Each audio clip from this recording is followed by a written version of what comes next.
Assalamualaikum warahmatullahi wabarakatuh. Hamdan wa syukronillah amma ba'du.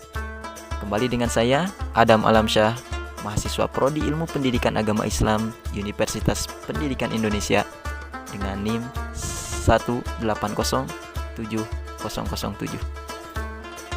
Tahukah kalian, Islam merupakan salah satu agama terbesar di dunia dengan presentase pemeluknya sebesar 22,32% dari total manusia di dunia, tersebar di segala benua, terutama di Asia dan Afrika.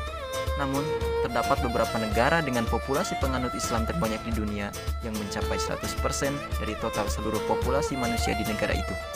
Negara apa itu? Yakni diantaranya adalah negara Turki. Hampir 99,8% populasi masyarakat Turki menganut agama Islam.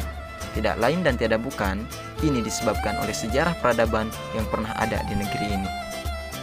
Republik Turki, sebuah negeri tua yang menyimpan aneka ragam kemegahan karya budaya Islam masa silam.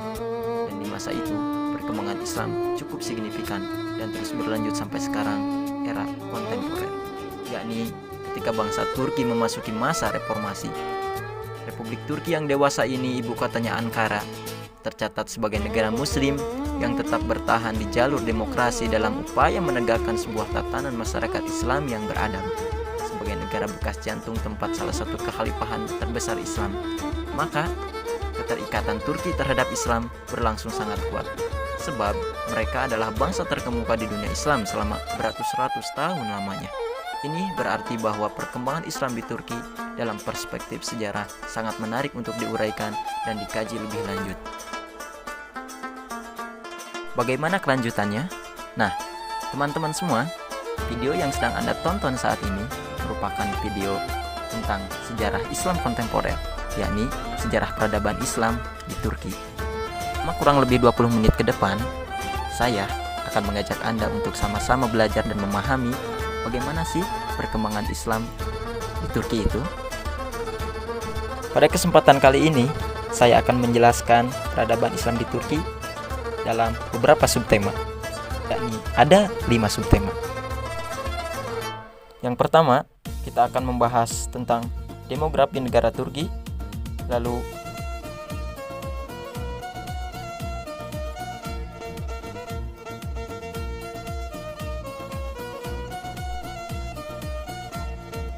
sejarah masuknya Islam ke Turki, lalu yang ketiga, jejak-jejak peradaban Islam di Turki, yang keempat, tokoh dan organisasi Islam di Turki, dan yang terakhir, kita akan membahas kehidupan umat Islam kontemporer di Turki yang meliputi keseharian umat Islam dan juga problematika kehidupan umat Islam di Turki.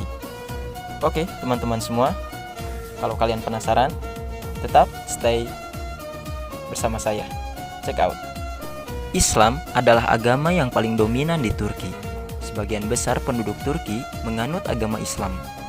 Menurut laporan survei tahun 2007, diketahui mayoritas muslim di Turki adalah penganut paham Ahlus Sunnah wal Jamaah dengan persentase 78,2% dari keseluruhan jumlah muslim di Turki. Di antara penganut paham Ahlus Sunnah wal Jamaah tersebut, sebanyak 72% diantaranya mengikuti mazhab Hanafi dan sisanya sebanyak 6,2% mengikuti mazhab Syafi'i. Penganut ajaran Islam Syiah di Turki berjumlah sekitar 19,8% dari total populasi muslim di Turki. Umat Islam Syiah di Turki terbagi menjadi beberapa denominasi. Di antaranya adalah kaum Alevi, Ja'fari, dan Alawi.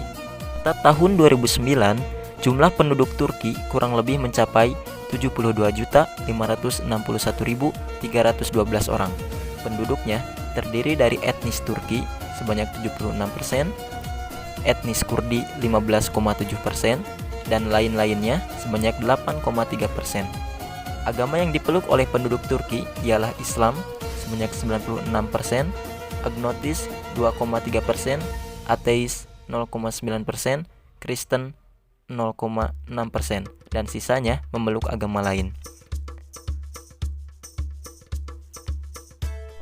Badan Statistik Turki (TÜİK) pada 4 Februari 2020 merilis data statistik populasi Turki berdasarkan sistem registrasi populasi alamat. Hingga 31 Desember 2019, populasi Turki mencapai 83.154.997 orang. Dari jumlah tersebut, proporsi populasi laki-laki dan perempuan cukup berimbang, yaitu 50,2% berbanding 49,8%. Adapun Istanbul menjadi satu di antara kota-kota terbesar di dunia dan masih menjadi kota berpenduduk terbanyak dengan 15.519.267 orang. Artinya, sebanyak 18,66% populasi Turki tinggal di kota tersebut. Islam pertama kali hadir di semenanjung Anatolia atau tanah Turki sekarang, yakni pada zaman pemerintahan Kekhalifahan Abbasiyah. Pada abad ke-11, Kekhalifahan Abbasiyah bersama Kesultanan Saljuk melakukan ekspansi wilayah timur Anatolia. Tahukah kalian, pendiri Turki adalah bangsa Turki sendiri, yakni dari kabilah Kayy Oghuz, salah satu anak suku Turki yang mendiami sebelah barat Gurun Gobi atau daerah Mongol dan daerah utara negeri Cina. Mereka dipimpin oleh Sulaiman Shah. Kemudian mereka pindah ke daerah Persia dan Irak dan mulai masuk Islam pada abad ke-9 atau ke-10. Dia mengajak anggota sukunya untuk menghindari serbuan bangsa Mongol yang menyerang dunia Islam yang berada di bawah kekuasaan dinasti Khawarizmi pada tahun 1219 sampai 1220. Sulaiman dan anggota sukunya kemudian pindah ke arah barat dan meminta perlindungan Jalaluddin, pemimpin terakhir dinasti Khawarizmi di Transoksania. Jalaluddin menyuruh Sulaiman agar pergi ke arah barat atau ke Asia Kecil. Kemudian mereka menetap di sana dan pindah ke Syam dalam rangka menghindari serangan Mongol. Dalam usahanya pindah ke Syam itu, pemimpin orang-orang Turki mendapat kecelakaan, yakni mereka hanyut di Sungai Efrat yang tiba-tiba pasang karena banjir pada tahun 1228 Masehi. Akhirnya mereka terbagi menjadi dua kelompok. Yang pertama, yakni yang ingin kembali ke negeri asalnya, dan yang kedua tetap meneruskan perjalanan ke Asia Kecil. Nah, kelompok yang kedua ini yang jumlahnya 400 orang dipimpin oleh putra dari Sulaiman Shah tadi, yakni Ertugrul atau Ertogrul ibn Sulaiman. Mereka mengabdikan dirinya kepada Sultan Alauddin II dari dinasti Saljuk yang pusat pemerintahannya di Konya, Anatolia, Asia Kecil.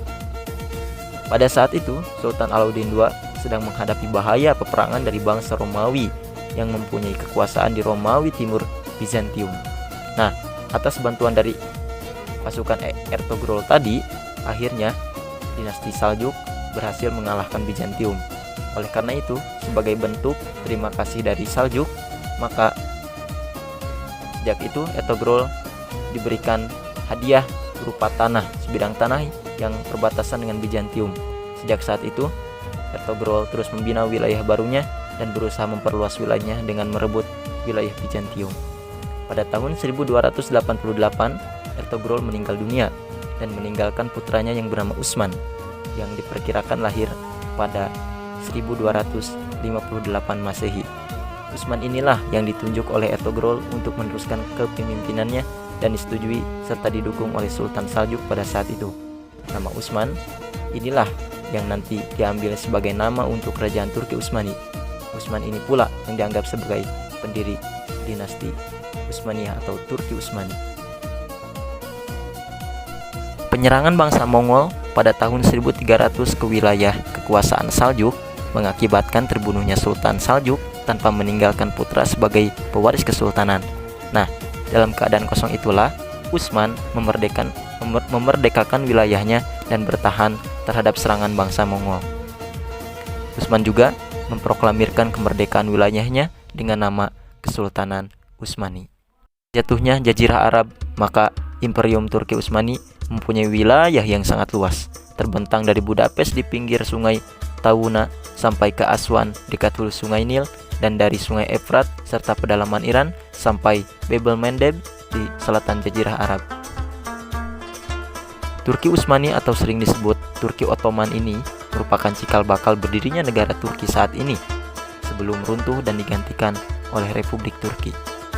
Dari sini dapat kita pahami bahwa Islamisasi Turki adalah merupakan bentuk warisan yang secara langsung menjadi darah daging yang diwariskan oleh dinasti Utsmaniyah sebagai dinasti Islam yang begitu didaya pada masanya. Kejayaan Turki Utsmani perlahan-lahan mulai memudar pada tahun 1571 Masehi akibat serangan demi serangan dari Portugis maupun Rusia. Turki Utsmani kehilangan satu demi satu wilayahnya sampai di penghujung awal abad 19 Masehi. Turki Utsmani masih mengalami kehancuran total. Munculnya gerakan Tanzimat, yakni gerakan pembaruan Turki yang mendorong semangat berkobarnya nasionalisme yang pada akhirnya melepaskan identitas sebagai bangsa muslim. Puncaknya, terbentuknya negara Turki sekuler di bawah kepemimpinan Mustafa Kemal Atatürk. Kesultanan Utsmani secara resmi dihapus pada tahun 1922 Masehi, ditandai dengan terbentuknya negara Republik Turki. Sedangkan kekhalifahan Turki dihapuskan pada tahun 1924 Masehi. Seiring pembangunan negaranya, Turki Utsmani mampu mendirikan sekolah-sekolah madrasah dan juga universitas untuk menunjang pendidikan warganya. Bidang keagamaan, maritim, kesenian, arsitektur, dan kebudayaan pun sangat dikembangkan di dalam dinasti ini. Jejak peninggalan Islam di Turki dapat dilihat dari berbagai bidang, di antaranya dari bidang pendidikan. Turki memiliki universitas yang telah lama berdiri sejak masa dinasti Utsmaniyah. Di antara universitas yang paling populer adalah Universitas Istanbul, sebuah universitas yang didirikan sejak tahun 1453 oleh Mehmed II atau yang kita kenal dengan Al-Fatih. Kemudian di bidang arsitektur, Turki memiliki banyak sekali bangunan-bangunan bersejarah dan elegan. Bangunan seperti masjid-masjid, istana, hingga pelabuhan dibangun dengan background sejarah yang dalam. Dari sekian banyaknya peninggalan tersebut, ada beberapa seni arsitektur yang paling populer.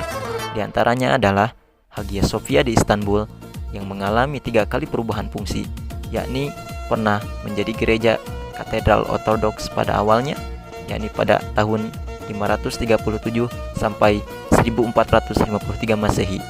Kemudian berubah menjadi gereja katedral Katolik Roma di bawah Kekaisaran Latin Konstantinopel, yakni pada tahun 1204 sampai 1261 Masehi.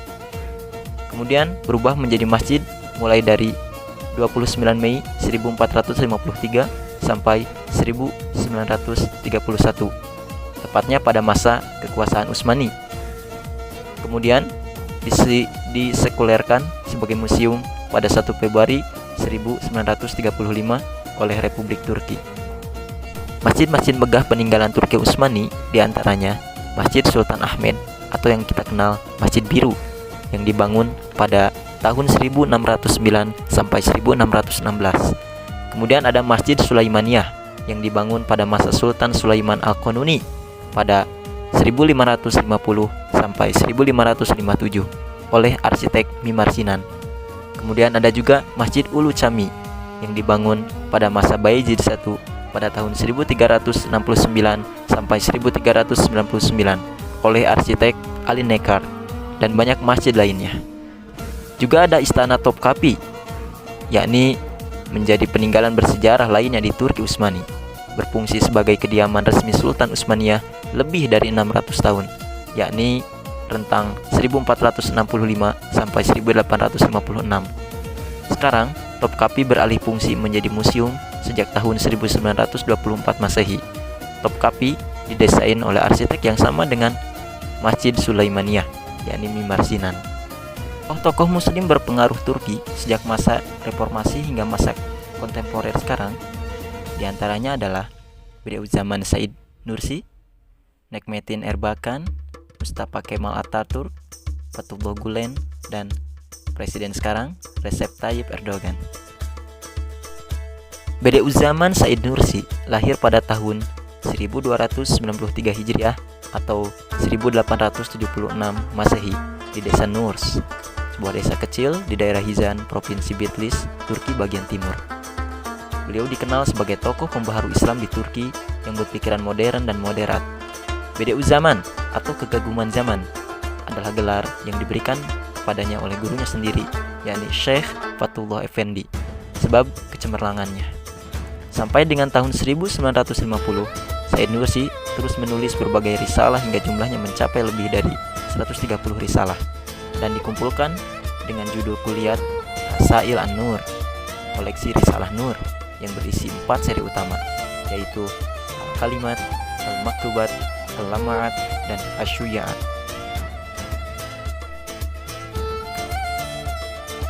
Nekmatin Erbakan. Masyarakat Turki mengenalnya dengan nama lengkap Nekmatin Erbakan.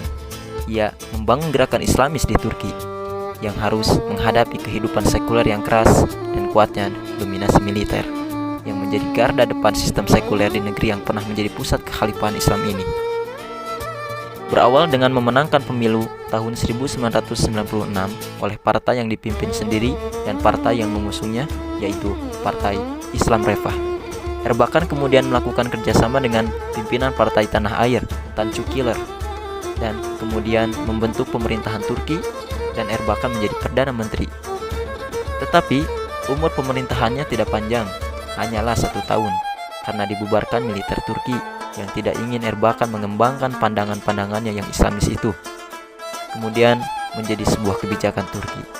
Hal tersebut merupakan kasus penjagalan yang menimpa Nekmatin Erbakan tahun 1997 saat memimpin dan merupakan salah satu contoh ketegangan nasionalis Islamis yang masih saja mewarnai kultur politik Turki. Mustafa Kemal Pasha Atatürk dilahirkan di Selanik, Yunani pada tanggal 19 Mei 1881 Masehi. Beliau merupakan seorang panglima tertinggi, negarawan, penulis, sekaligus pendiri Republik Turki. Beliau adalah tokoh utama gerakan nasionalisme Turki atas inspirasi yang didapatnya dari gerakan Turki Muda dan Utsmani Muda. Bentuk pemikiran-pemikirannya juga yang menjadi penyebab lahirnya ideologi baru bangsa Turki, yakni Kemalisme. Mustafa Kemal mendirikan negara Republik Turki di atas puing-puing reruntuhan kekhalifahan Turki Utsmani dengan prinsip sekulerisme, modernisme, dan nasionalisme. Meskipun demikian, Mustafa Kemal bukanlah yang pertama kali memperkenalkan ide-ide tersebut di Turki.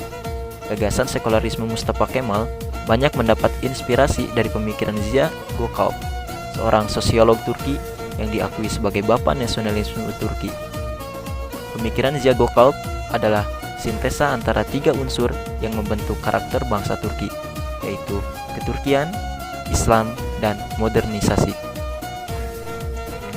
Fethullah Gülen merupakan seorang ulama karismatik paling berpengaruh di Turki. Tokoh kelahiran 27 April 1941 ini pernah dinobatkan sebagai orang nomor 1 dari 100 tokoh paling berpengaruh di dunia. Sejak beliau sudah mampu menghafal Al-Quran. Karirnya sebagai dai dimulai sejak usianya baru 14 tahun. Ajaran yang beliau ajarkan berupa Sunni Hanafi yang moderat dan mirip dengan ajarannya Said Nursi. Ajarannya yang paling berpengaruh ke seluruh dunia adalah tentang hizmet, yakni pelayanan terhadap umat manusia. Banyak karya beliau yang sudah diterjemahkan ke dalam bahasa Indonesia. Fethullah Gülen adalah salah satu pemikir muslim Turki kontemporer. Ia adalah seorang aktivis dai, reformis, pemikir pendidikan, ekonom, dan juga tokoh penggagas dialog antar agama. Semangat gerakan dan gagasan Gülen ini dilahirkan dari pemahaman keagamaan Gülen yang modernisme.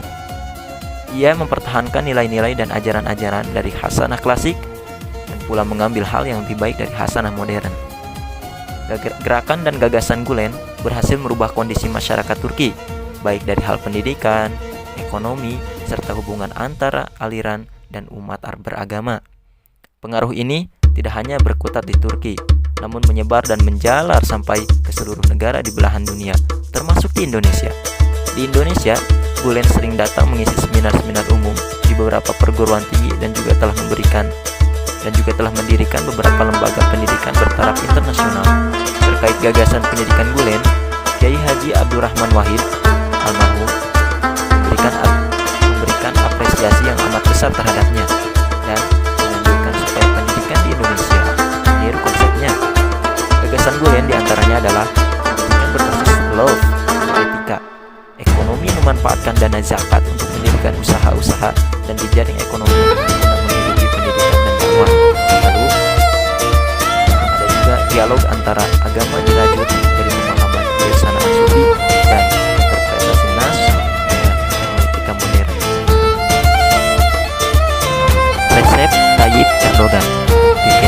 PKP atau Partai Keadilan dan Pembangunan, lahir di Istanbul pada tanggal 26 Februari 1954 Masehi. Beliau adalah seorang politikus Turki yang telah menjabat sebagai presiden Turki sejak 2014 sampai sekarang.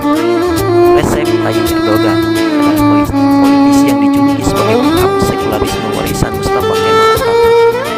Dengan aksi politiknya, Erdogan mengembalikan masa keemasan Turki setelah sebelumnya terjerat fanatik sekularisme dan terjadi penyihilan nilai-nilai Islam di negara Turki. Dengan langkah politik melalui kebijakan-kebijakan Erdogan, dirinya mampu meyakinkan masyarakat Turki bahwa dengan identitas Islam, Turki bisa mengembalikan kejayaan bangsa yang tidak hanya kuat dalam segi pertahanan, tapi juga dalam segi perekonomian. Begitu pula keyakinan bahwa Islam adalah solusi. Erdogan yang dibesarkan dalam lingkungan keislaman mampu membangkitkan kembali Turki dari julukan The Sick Man in Europe dengan negara yang sehat dan tumbuh berkembang. Bahkan negara yang mampu memberikan kontribusi dalam menciptakan perdamaian. Oleh karena itu, mencari tahu bagaimana kebijakan politik Recep Tayyip Erdogan dalam mentransformasi Turki ke Islamis dan bagaimana perbedaan Islam dengan kebijakan Erdogan tersebut. Sebagai bentuk kebijakan politik yang dijalankan kedua negeri, Recep Tayyip Erdogan banyak perubahan di berbagai sektor, kecuali transformasi sekularisme masyarakat nasional dan Islamisme yang pada dasarnya berbeda dengan Islamisme pada masa Turki Utsmani Ottoman. Perjuangan Erdogan mengembangkan nilai-nilai Islam di Turki dengan implementasi kebijakan-kebijakan politik pemerintahannya telah mampu mengangkat martabat masyarakat Turki yang mayoritas beragama Islam. Begitupun pula dengan keberhasilannya memberi kebebasan dalam menjalani syariat Islam secara nyaman di kalangan masyarakat Turki. Kemudian dengan kebijakan politik Erdogan yang memiliki esensi berupa menumbuhkan keimanan yang menjadi tempat kembalinya tindakan-tindakan manusia dalam bersosial ataupun berpolitik. Capaian politik pemerintahan Erdogan melalui kebijakannya tersebut telah sesuai dengan konsep politik profetik yang di dalamnya terdapat 3 pilar besar yang berupa humanisasi, liberasi, dan transdensi.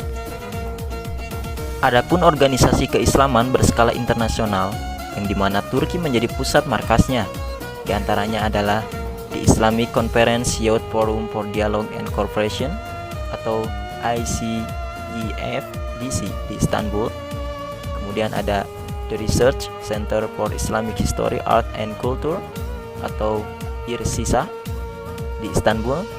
Dan ada juga the Statistical, Economic and Social Research and Training Center for Islamic Countries atau SETCRIC di Ankara.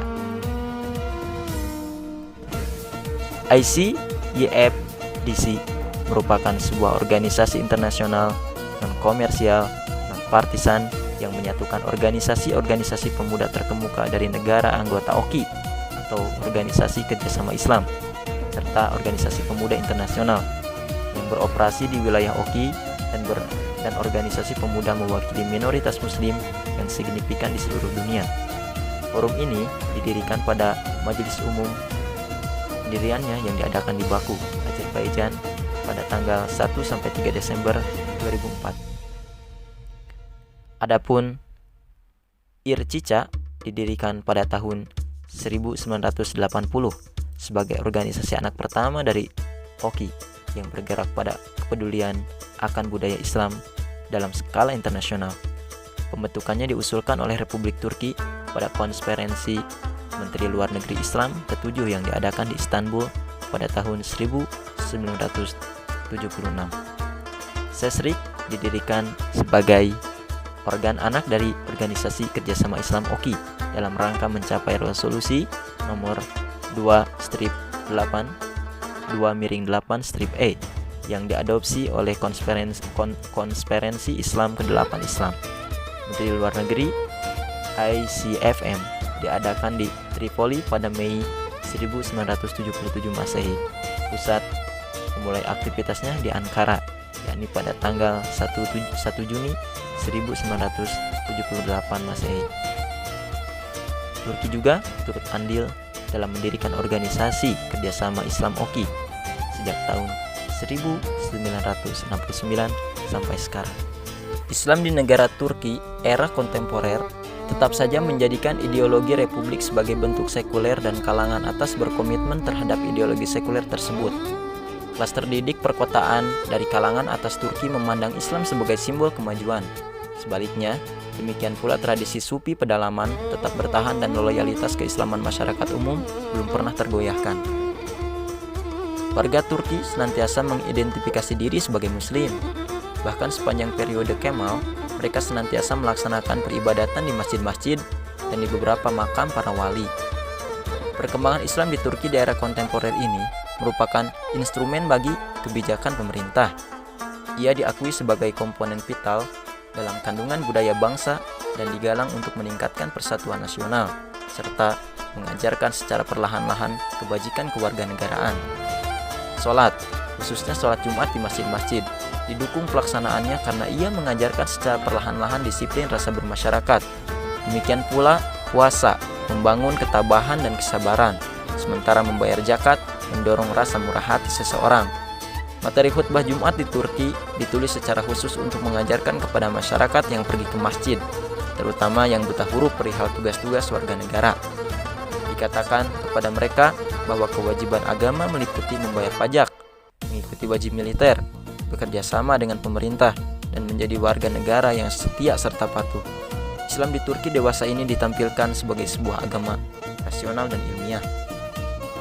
Demikianlah Islam di Turki sebagai aktivitas ritual keislamannya yang terus tersosialisasi merupakan simbol perkembangan Islam itu sendiri di negara tersebut. Salah satu pelajaran besar yang amat berharga bagi perkembangan dunia Islam pada umumnya adalah bahwa Turki telah melakukan reformasi sejarah yang bermuara pada kenyataan bahwa hampir seluruh penduduknya Muslim. Hal tersebut sesungguhnya telah berproses lama, sejak masa kerajaan Turki Utsmani sampai masa kini di era kontemporer. Kantor-kantor pemerintah dan organisasi-organisasi sosial swasta menaruh perhatian dalam melakukan program-program kesejahteraan sosial untuk meningkatkan kedudukan sosial wanita-wanita Turki. Kizilay atau bulan sabit merah, padanan dari palang merah, memberikan segala macam bantuan kepada fakir miskin dan orang-orang yang memerlukan, terutama para korban malapetaka dan bencana nasional. Ia juga mengatur keberangkatan jamaah haji ke Mekah.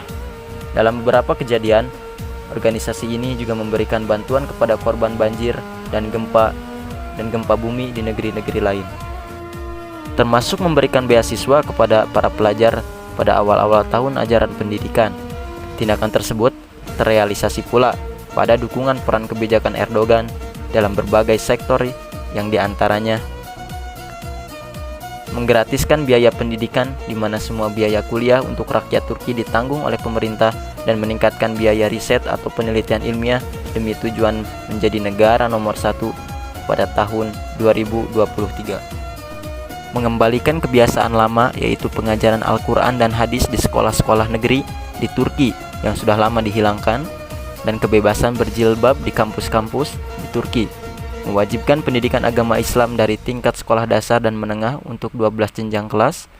Sebelum ini pendidikan agama hanya tersedia di sekolah menengah berbasis agama seperti aliyah misalkan kalau di Indonesia, yakni mulai dari kelas 9. Dengan demikian, Erdogan telah membebaskan pendidikan agama Islam dari stigma sebagai sebuah pendidikan formalitas demi memenuhi tuntutan sertifikasi akademik seorang pelajar. Adapun pengajaran bahasa Arab sebagai bahasa kedua diharapkan memungkinkan siswa untuk memahami Al-Quran dan hadis. Salah satu kebijakan Erdogan yang mungkin dianggap mengkhianati ideologi sekuler Turki adalah pencabutan larangan memakai jilbab. Padahal, sejak pendirian negara Turki sekuler oleh Mustafa Kemal Atatürk, jilbab sudah tidak lagi diperbolehkan berada dalam dinamika pemerintahan dan masyarakat Turki. Karena pelarangan jilbab itulah Erdogan terpaksa menyekolahkan anak-anak gadisnya ke Amerika dan Eropa yang memang membolehkan siswi berjilbab. Hal ini karena demi menjaga jilbab agar tidak lepas dari busana anak-anak wanitanya. Fenomena inilah yang diperjuangkan Erdogan di Turki. Menurutnya, kepada publik Turki, bagaimana mungkin Eropa dan Amerika yang jauh lebih sekuler dari Turki masih membolehkan siswi untuk mengenakan jilbab, sementara Turki malah melarang, yang notabene mayoritas Muslim. Erdogan pun akhirnya mengangkat logika ini untuk menyerang para anti-Islam yang berlindung di balik topeng ideologi sekuler. Akhirnya, pada pemilu 2007, 55 partai yang dipimpin Erdogan mendapatkan suara yang sangat luar biasa, sebesar 46,7%. Suatu perolehan yang belum pernah terjadi di pemilu Turki secara demokratis. Angka ini menjadikan AKP memperoleh 340 kursi dari 550 kursi parlemen. Dalam kemenangan itulah, Erdogan dan partainya mengajukan proposal RUU Paket Demokrasi, yang diantaranya undang-undang yang membolehkan jilbab di sekolah, kampus, dan kantor-kantor pemerintah. Maria Ines Teixeira mencatat langkah Erdogan dimulai dengan menjalankan pemerintahan yang berasaskan prinsip-prinsip Islam. Implementasinya dapat dilihat dari kebijakan larangan menjual alkohol hingga seks di luar nikah. Erdogan mengklaim ingin membentuk generasi muslim Turki yang saleh. Tradisi tasawuf atau sufisme cukup populer di Turki. Berbagai tarekat, macam aliran dalam sufisme berkembang di Turki. Sufisme bukanlah semacam sekte atau denominasi dalam agama Islam, melainkan adalah ilmu untuk mengetahui bagaimana cara menyucikan jiwa, menjernihkan akhlak, membangun jiwa dan batin, serta untuk memperoleh kebahagiaan yang abadi. Salah satu tokoh sufisme, Jalaluddin Rumi, mengembangkan ajaran sufi di kota Konya di semenanjung Anatolia.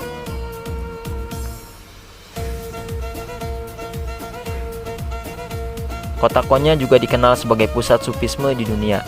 Di kota Konya pula lah tarian sufi pertama kali diciptakan.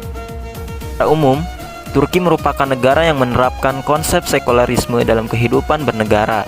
Artinya, ada garis pemisah yang jelas antara urusan politik dan agama.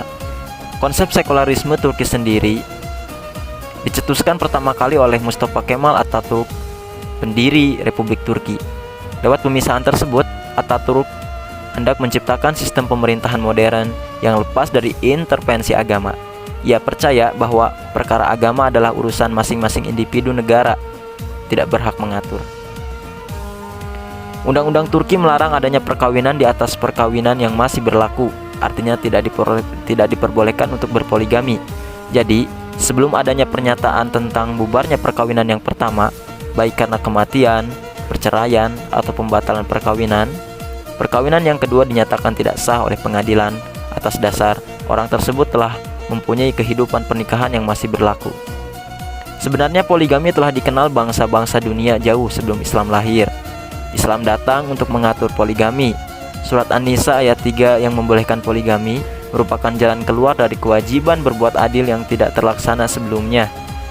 Kondisi sosial politik negeri Turki pasca 1920 Masehi telah membuat pergeseran masyarakat dalam berbagai bidang, terutama tidak dapat diberlakukannya poligami. Karena menurut mereka, poligami tidak sesuai dengan situasi dan perkembangan. Perlahan-lahan, langkah Erdogan mengubah cara pandang masyarakat Turki. Jejak pendapat yang dikutip dari studi Kasapoglu pada tahun 2017 menyebutkan sekitar 79% orang Turki percaya agama selalu benar dan dapat dipakai untuk menyelesaikan segala permasalahan. Pada saat bersamaan, pemaksaan ajaran Islam justru menciptakan resistensi dari masyarakat yang lain. Bagi segmen masyarakat ini, Erdogan sekedar menggunakan Islam sebagai alat politik untuk mencari dukungan agar tetap bisa berkuasa. Mereka kritis terhadap pemerintahan dan menolak politisasi agama dengan cara menjadi ateis. Mereka tak ingin Islam ditafsirkan secara tunggal oleh penguasa. Alhamdulillahirabbil alamin, teman-teman semua. Demikianlah pemaparan singkat terkait dengan sejarah perkembangan Islam kontemporer di Turki. Seru kan? Dan juga begitu banyak hikmah yang dapat kita ambil di dalamnya.